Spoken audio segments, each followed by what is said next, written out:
Hi, this is Julie Kedzie, and I'm joined here with Rob Tatum from CombatPress.com and Shayna Baszler, UFC fighter, and we are here to go over the IFC 8 main card for you. Starting off in the lightweight division, the first time we've had a lightweight division in Invicta FC, we have Charmaine versus Veronica Roth. How do you see this one going down? Tough call. You've got Veronica Rothenhausler, who's a power puncher, but she doesn't have a ton of experience. She's only got one pro fight. It was here in Invicta. And then you've got Charmaine, who's primarily a grappler. She's got 5 wins. They're all first-round subs. But I can't ignore Veronica's knockout power. I think she's going to score a first-round knockout in this fight. I think that I agree. Rothenhausler is a big puncher. She's got some knockouts. But Charmaine has fought some big active punchers, Julia Budd, Amanda Bell. They both throw down, so she's shown that she's not afraid to get in there with big punchers. And I think I'm going to bet on her experience, and as long as she can get inside and get that sub. An interesting point to this fight, this is definitely a grudge match. There's been a lot of social media, a lot of anger back and forth. How do you think that plays into it? Because I know that you're really active on social media. I love it. I like... just for me, I'm not speaking for either of those two, but for me, when the fans are involved, the more the fans are involved, the better it is for me. I'd rather be talked about and want people. Anyone can go on YouTube and watch a fight, but people tune in and watch the fight live because they want to see the end of a story. So if they're drawn in, I love it. The more fan involvement, the better for me. I'll agree with that. I mean, I can see where Tweet's experience and, having been in so many more fights than Veronica may actually give her a little bit of an edge in that department from the psychological standpoint. So, I'm not sure who initiated all of the back and forth that we see on Twitter and whatnot, but she might be in the younger fighter's head in this case. Next on the card, we have Michelle Old versus Deana Bennett. Deana Bennett is undefeated in her career, 4-0. Michelle Old is quite the savvy veteran. She's 7-3 right now. This is an interesting one because in this 125-pound division, we have a really, really good champion. And we need some really, really good contenders coming up. And I think that this fight could be argued as a number 1 contender spot. How do you guys see this one playing out? Well, I think the first thing you have to talk about in this fight is the fact that Michelle Old missed weight.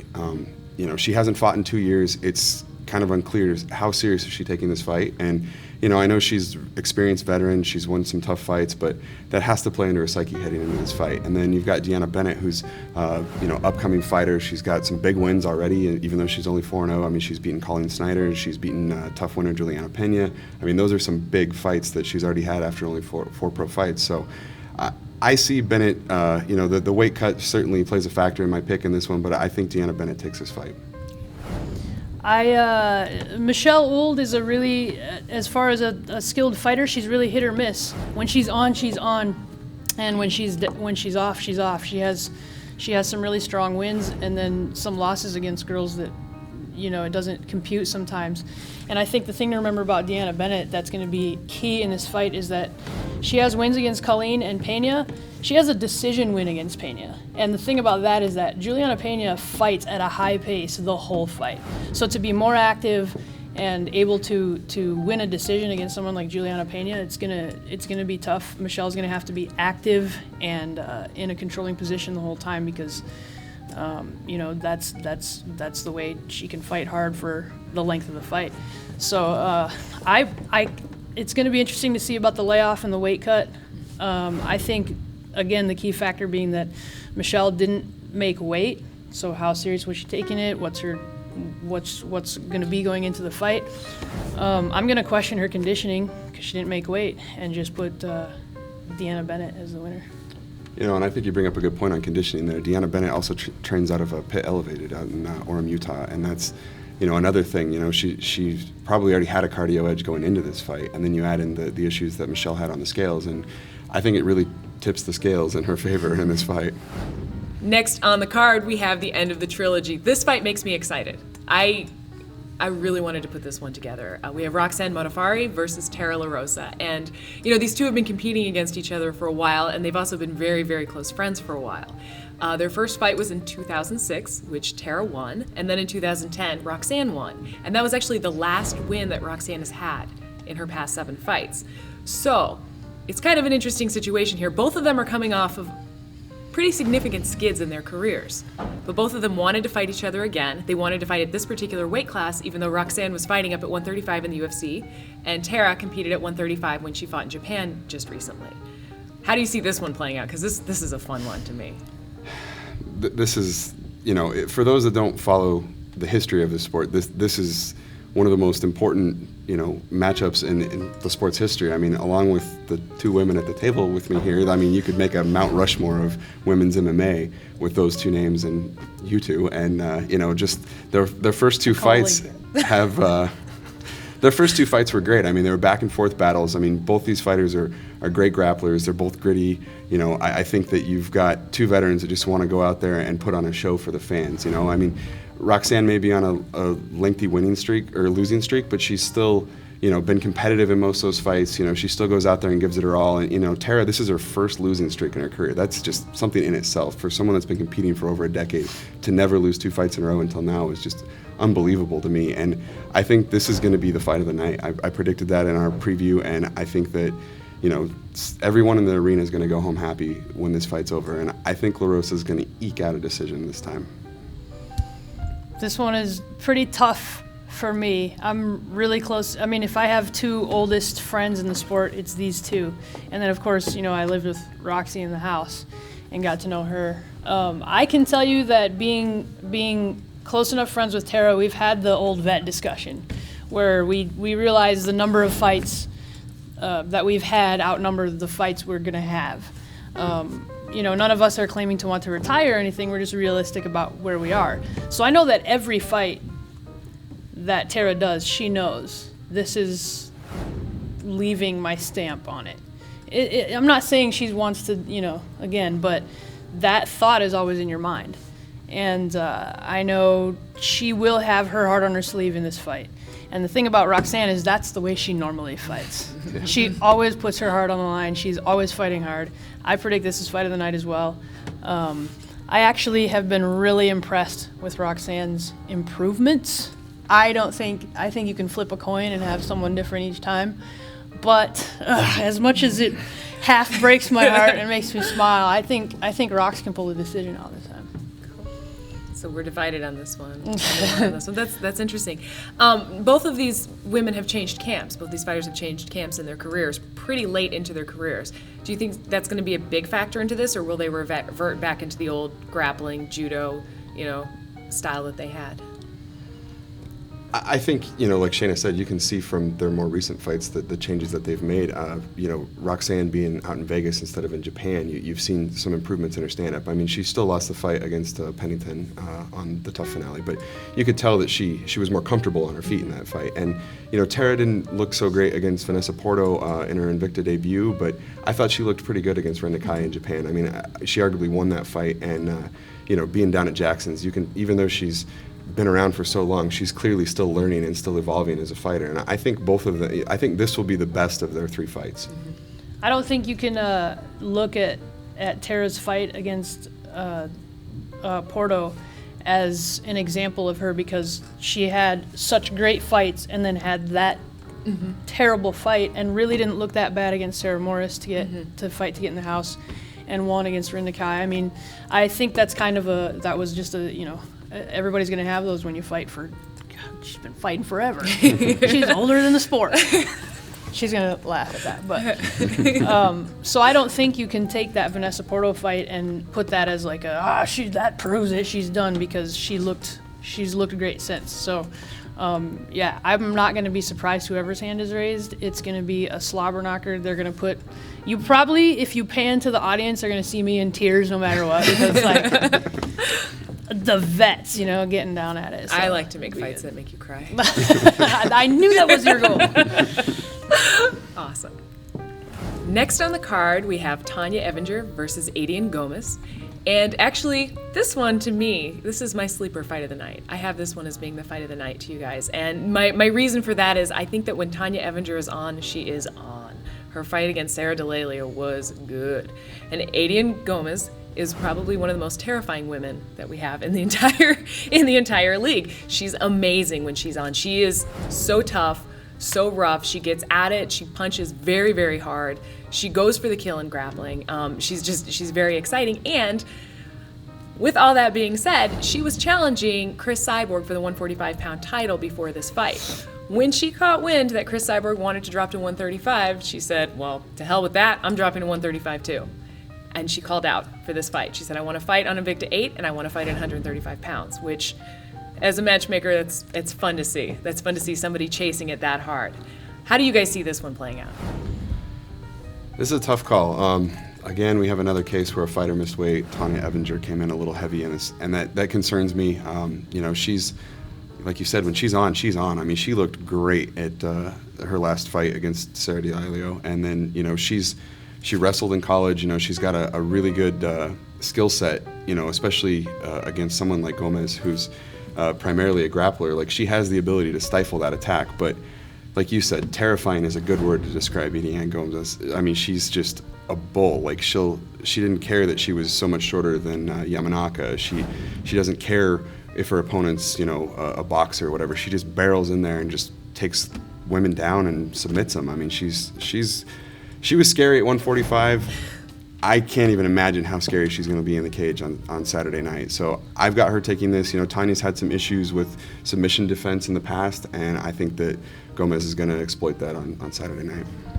I think that Gomez's biggest tribute is that she is fearless. She doesn't care who it is.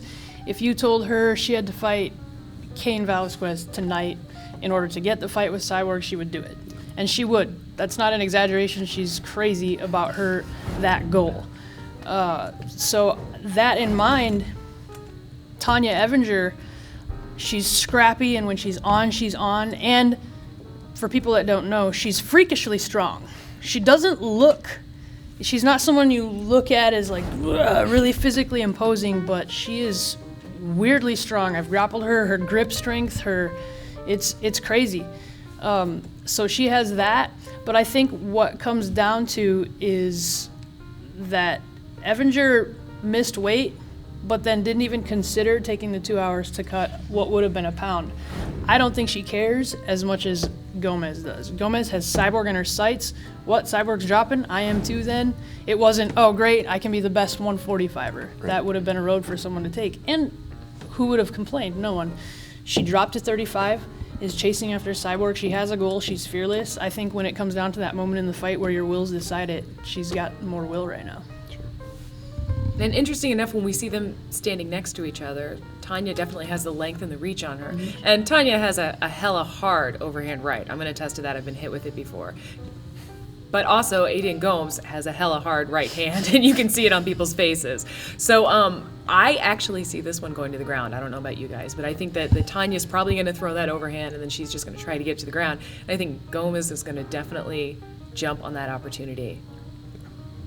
I definitely, like I said, I think that Tanya's had some issues in the past. I mean, she has some submission losses on her record. I mean, that wrestling is great for keeping the fight upright, but once it gets to the ground, I don't know that I trust her against someone with the submission skills of Gomez in this fight. Next on deck, we have one of two title fights that's going on tonight. We have the 115-pound strawweight title fight with Katja, Killer Buddy Kankaanpaa, and Stephanie Eggink. How do you guys see this one? This is a great fight. You've got a strong submission grappler in the Killer Bunny against Stephanie Eggink, who has a boxing background. She's long, she's got good grappling. You look at their records, you see that Katja fell a little bit short against Joanne Calderwood in her last Invicta fight, but she bounced back with a great submission win. And then you've got Stephanie Eggink, who's got wins over Heather Clark and Angela Mangana, who are both in the Tough House right now. So it's kind of crazy that these two, didn't make the Tough House, but now you've got this great title fight set up. And, I think that Eggink just is the more athletic fighter, and I think that her length is going to be a huge factor in this fight. And over 5 rounds, I think that she's going to submit a tired Killer Bunny late in the fight. How do you feel about that one? Well, I happen to know that Stephanie Eggink's old catch wrestling advisor was really awesome and amazing. I mean, I'm a little biased. Stephanie, I trained with her for a year or two. I trained with her for a while back home in Sioux Falls, and a lot of what I worked on with her was wrestling defense, defense, defense, because she's such a great boxer, and for her weight class, she is so long. And her jab is her best weapon, and I think if you watch her fight with Heather Clark, and you see even towards the end of the fight, it was all her jab, and she can, like, her jab is invisible. And I think that with her wrestling defense, it's going to be, she has a similar template to Joanna Calderwood, who is a really good striker with great wrestling defense, decent enough ground if it happens to go there, that's the style that gave Katja trouble. And I think it's a similar style matchup. I think you're going to see Stephanie win the decision. So you think it goes all 5 rounds? I think it'll go all 5. Stephanie likes to throw down too much, but, you know, I think she'll take the decision. All 5? I think Eggink finishes it. I think that, you know, you saw in the Calderwood fight that Katja starts to get tired. I mean, her style is very taxing. I mean, she has great takedowns, and I think she's going to get this fight to the ground probably multiple times. But she wasn't able to finish Joanne, and like Shayna said, you know, Eggink has a similar style. And, you know, I think that just over time, both her stand-up and her ability to finish fights off of her back is going to be the difference in this fight. And I think she subs her, you know, round 3, round 4. And finally, main event of the night, we have Michelle Waterson versus Yasuko Tamada. Now, this is Michelle defending her Atomweight title belt for the very, very first time against a very, very gritty, very, very tough fighter in Yasuko Tamada. One of the reasons I like this fight a lot is because Yasuko Tamada, when given this opportunity, when asked if she was interested in this, said, "Oh, hell yeah." She was so excited to fight. She was so excited to get this title fight. It's very hard to erase that kind of enthusiasm. And, you know, with Michelle, she's kind of been on the shelf for a while. She hasn't had a fight in quite a while. And so to come back and defend your title, which is what some people say, you're not really the champ until you actually defend the belt, against somebody who's never been finished before, who's on a 3-fight winning streak, and who has been around the game for quite a long, long time, I thought it was a really, really interesting matchup, and I was kind of excited to make it. How do you feel? I think it's a great matchup. Like you said, Tamada has never been finished in 26 fights, which in itself is just, you know, it's kind of hard to process that from, you know, watching so many fights. But on the other side of things, you know, Waterson finishes almost every fight. I mean, you look at her 5-fight winning streak, you know, everybody had her as an underdog going into her fight with Jessica Penne, and she submitted her, and she looked great. I mean, every time she's fought in Invicta, it's something new. You know, she's very athletic, you know, she's got her karate background, but she's also got a really slick ground game. And, you know, on paper, you say, can she actually be the first to finish Tamada? After watching her, I think she can. I think she gets a submission before the end of 5 rounds. I am underneath Josh Barnett, and Megumi Fuji is his original female fighter that he started working with. I have trained a few times with Megumi, and I like to think that I'm well-versed on the ground, and Megumi will make me feel like I have never stepped a day in a gym in my life. She is 115 pounds soaking wet and tossed me around like I had never seen the gym. I think if her fighter could get it to the ground, that is going to make it for a really interesting fight. Where I think a lot of the Japanese fighters are lacking is in the stand-up, and I think Michelle Waterson has great ground as well. She proved it against Jessica Penne, who has awesome ground. I think she's just a little more well-rounded, and I think she's going to come in with a better game at that middle distance than Tamada will. So you think wrestling wins this fight in the end? Or clinch? I think wrestling wins this fight because of the striking. Interesting. And do you think, when are you predicting the finish, if you are? I think Waterson can catch her in a submission after beating her up and making her desperate.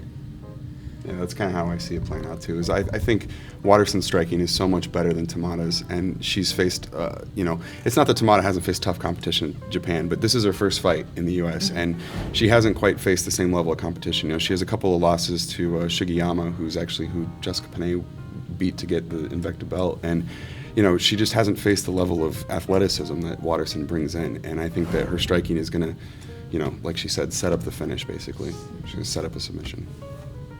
So, with that lineage in mind, Josh Barnett to Megumi to Tamada, what does Tamada have to do under that kind of tutelage to win this fight?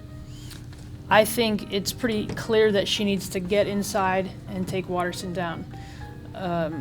if she can't manage to avoid that striking and take her down, I think Waterson controls the fight from the start.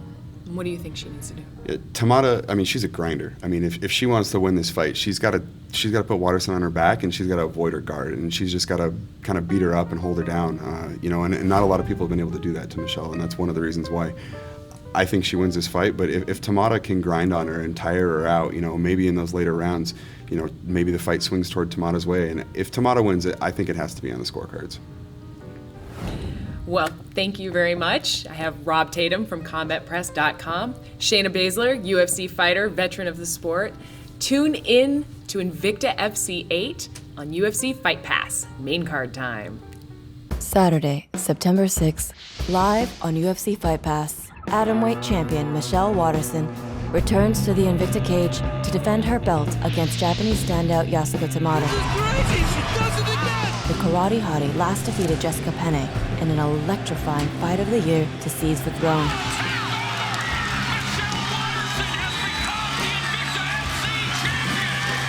Plus, a new champion will be crowned as Stephanie Eggink battles Katja Kankaanpaa for the Strawweight Title. But first, the bantamweight debut of Eggink versus veteran brawler Tonya Avenger.